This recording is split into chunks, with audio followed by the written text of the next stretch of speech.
Daftar tunggu calon jamaah haji di Sumsel berdasarkan data Kanwil Kementerian Agama Sumsel, pemberangkatannya akan selesai hingga tahun 2030.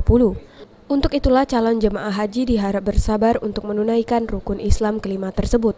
Jemaah calon haji yang sudah mendaftar saat ini lebih dari 77.135 orang, sementara kuota pemberangkatan setiap tahun dibatasi oleh pemerintah Arab Saudi.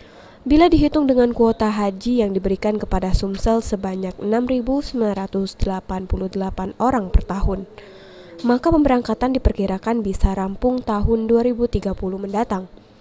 Setiap hari banyak masyarakat yang mendaftar untuk berangkat ke Tanah Suci.